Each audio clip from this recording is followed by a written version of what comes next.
Bismillahirrahmanirrahim. Assalamualaikum warahmatullahi wabarakatuh. Perkenalkan, saya Zikra Wahyuni Femi bersama rekan saya Oktora Andika, Elma Indah Permatasari, Cindi Agus Mulia, Anissa Putri, dan Jessi Arliza. Pada kesempatan ini kami akan mempresentasikan sebuah makalah dengan judul Kepemimpinan. Selamat menyaksikan. Pendekatan dasar dalam kepemimpinan. Pendekatan dasar dalam kepemimpinan terbagi menjadi beberapa bagian, diantaranya sebagai berikut. Yang pertama, pendekatan ciri. Pendekatan ini menekankan pada atribut-atribut pribadi dari para pemimpin. Dasar dari pendekatan ini adalah asumsi bahwa beberapa orang merupakan pemimpin alamiah yang dianugerahi dengan beberapa ciri yang tidak dipunyai orang lain. Yang kedua, pendekatan perilaku. Pendekatan perilaku berlandaskan pemikiran bahwa keberhasilan atau kegagalan pemimpin ditentukan oleh gaya bersikap dan bertindak dari pemimpin yang bersangkutan. Yang ketiga, pendekatan kekuasaan. Pendekatan ini menganggap bahwa kekuasaan sangat penting, bukan hanya untuk mempengaruhi bawahan, tetapi juga untuk mempengaruhi rekan sekerja, atasan, dan orang-orang di luar organisasi. Yang keempat, pendekatan situasional. Pendekatan situasional ini menekankan pada pentingnya faktor-faktor kontekstual seperti sifat pekerjaan yang dilaksanakan oleh unit pemimpin, sifat lingkungan eksternal, dan karakteristik para pengikut. Tipe-tipe pemimpin. Yang pertama yaitu tipe otoriter. Mereka adalah sosok yang tegas tetapi cenderung otoriter. Mereka senang mengambil keputusan sendiri karena mereka tahu apa yang diinginkan dan paham cara untuk mewujudkannya. Yang kedua yaitu tipe bermulut manis. Mereka adalah tipe orang yang bersedia mendengarkan persoalan orang lain dan ringan tangan untuk membantu. Tipe ini ingin dianggap sebagai teman yang baik. Dan mereka juga takut jika ada rekan kerjanya yang tersinggung karena keputusan yang diambilnya. Yang ketiga yaitu tipe demokratis. Karakter mereka ini cukup matang dan pandai menggali potensi-potensi yang baik dari setiap staf. Mereka juga cukup bisa menciptakan suasana yang menyenangkan yang membuat orang lain nyaman mendiskusikan masalah yang tak dapat dipecahkannya sendiri. Yang keempat yaitu tipe liberal. Mereka tak suka ikut campur urusan orang lain. Mereka menganggap setiap anggota tim punya potensi yang tinggi dan pintar. Jika sedang menghadapi masalah, mereka menganggap bawahan pasti bisa menyelesaikan sendiri. Hal ini membuat tipe pemimpin ini kadang lengah untuk mengomunikasikan hal penting terkait pekerjaan tim. Yang kelima yaitu tipe pelin-pelan. Mereka tak mudah terpengaruh oleh pendapat orang lain. Mereka sering merasa kurang percaya diri tentang pendapat dan argumentasi mereka sendiri. Mereka cenderung mengiyakan sebagai tawaran yang datang dan mudah membuat janji. Akibatnya mereka akan kewalahan sendiri. Sebagai pemimpin, mereka perlu punya visi dan rencana yang jelas untuk menjalankan atau menentukan tujuan kepemimpinannya. Isu-isu kontemporer dalam kepemimpinan. Kepercayaan adalah pengharapan positif bahwa orang lain tidak akan melalui kata-kata, tindakan, atau keputusan bertindak secara oportunistik. Istilah pengharapan positif dalam definisi ini mengasumsikan bahwa pengetahuan keakraban dengan pihak lain. Kepercayaan adalah suatu proses ketergantungan historis yang didasarkan pada sampel-sampel pengalaman yang relevan dan terbatas. Istilah secara oportunistik merujuk pada risiko dan ketertanaan dan inheran yang dalam setiap hubungan kepercayaan. Kepercayaan mencakup membuat seseorang rentan seperti kita. Misalnya kita menyiapkan informasi intim atau tergantung pada janji-janji lain. 3 jenis kepercayaan. Yang pertama, kepercayaan berbasis ketakutan. Kepercayaan berdasarkan ketakutan akan tindakan balas jika kepercayaan itu dilanggar. Kepercayaan berdasarkan ketakutan akan berfungsi hanya pada tingkat bahwa hukum itu mungkin kondisinya jelas dan hukum sesungguhnya dijatuhkan jika kepercayaan itu dilanggar. Yang kedua, kepercayaan berbasis pengetahuan.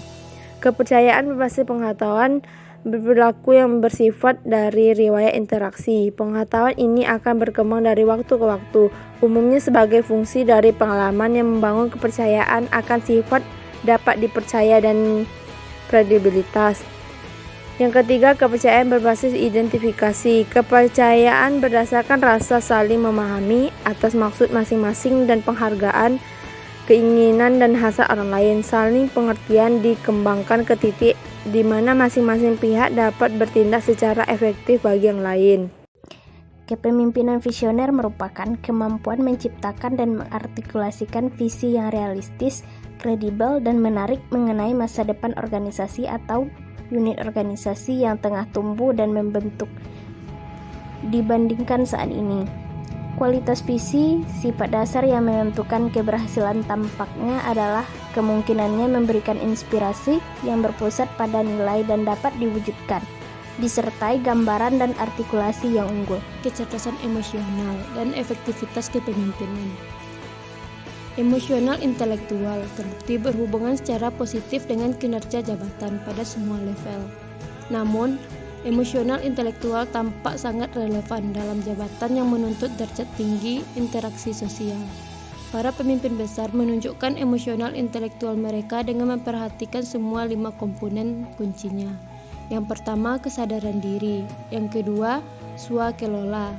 Yang ketiga, motivasi diri. Yang keempat, empati. Dan yang kelima, keterampilan sosial. Peran kepemimpinan kontemporer. 1. Menyediakan kepemimpinan tim. Kepemimpinan mendapatkan tempat yang semakin patung dalam konteks ini. Ketika tim semakin populer, peranan pemimpin dalam memadu anggota tim menjadi semakin penting. Yang kedua, mentoring. Banyak pemimpin menciptakan hubungan mentoring. Mentor adalah karyawan yang mensponsori dan mendukung karyawan lain yang kurang berpengalaman. Yang ketiga, kepemimpinan diri merupakan serangkaian proses yang digunakan individu untuk mengendalikan perilaku mereka sendiri. Bagaimana cara pemimpin menciptakan para pemimpin diri? Yang pertama, bentuklah kepemimpinan diri. Yang kedua, doronglah karyawan menciptakan sasaran yang tersendiri diciptakan sendiri. Yang ketiga, doronglah pengguna imbalan diri untuk memperkuat dan meningkatkan perilaku yang diinginkan. Yang keempat, ciptakanlah pola berpikir yang positif. Yang kelima, ciptakanlah iklim kepemimpinan diri. Yang keenam, doronglah kritik diri. Selanjutnya, kepemimpinan moral. Topik kepemimpinan dan etika secara mengejutkan mendapatkan sedikit perhatian. Baru akhir-akhir ini saja para ahli etika dan peneliti kepemimpinan mulai mempertimbangkan implikasi etis dari kepemimpinan. Kepemimpinan tidak bebas dari nilai. Sebelum kita menilai pemimpin macam apa yang efektif, kita hendaknya memperhatikan baik upaya yang digunakan oleh pemimpin untuk mencapai sasarannya, maupun muatan moral dari sasaran tersebut. Itu tantangan bagi pembentukan kepemimpinan. Dalam bagian ini, kami menyajikan 2 perspektif yang menentang keyakinan yang diterima secara luas akan pentingnya kepemimpinan. Argumentasi pertama mengemukakan bahwa kepemimpinan itu lebih berhubungan dengan penampilan daripada realistis. Argumen yang kedua langsung menyerang pengertian bahwa sebagian kepemimpinan akan selalu efektif terlepas dari situasi. Dari tantangan bagi pembentukan kepemimpinan ini terbagi menjadi 2 poin. Yang pertama yaitu kepemimpinan sebagai atribusi. Teori atribusi kepemimpinan adalah ide bahwa kepemimpinan hanya merupakan atribusi yang dibuat orang tentang individu lain. Yang kedua yaitu pengganti dan penetral kepemimpinan. Penetral memustahilkan perilaku kepemimpinan, membuat perbedaan pada hasil pengikut. Penetral menafikan pengaruh pemimpin di pihak lain. Pengganti membuat pengaruh pemimpin bukan hanya menjadi tidak mungkin, melainkan juga tidak perlu. Selanjutnya, poin menemukan dan menciptakan pemimpin yang efektif. Dalam poin tersebut terbagi dua jenis. Yang pertama yaitu seleksi dan kedua pelatihan. Seleksi yaitu keseluruhan proses yang ditempuh organisasi untuk mengisi posisi manajemen, pada hakikatnya merupakan latihan dalam upaya mengidentifikasi individu-individu yang akan menjadi pemimpinan yang efektif. Yang kedua yaitu pelatihan. Dalam catatan yang optimistik, terdapat bukti yang mengemukakan bahwa pelatihan perilaku melalui pelatihan pemodelan dapat meningkatkan kemampuan individu, memperlihatkan ciri kepemimpinan yang harismatik. Selanjutnya yaitu poin ringkasan dan implikasi bagi para manajer.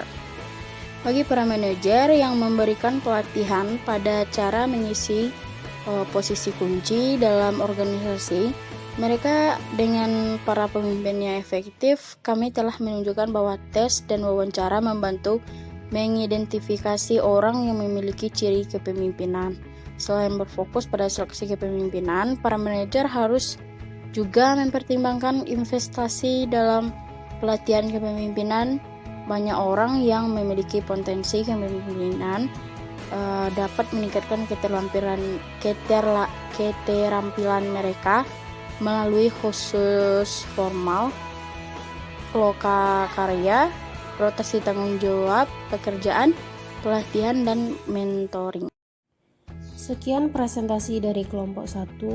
Mohon maaf jika ada kata yang salah. Assalamualaikum warahmatullahi wabarakatuh.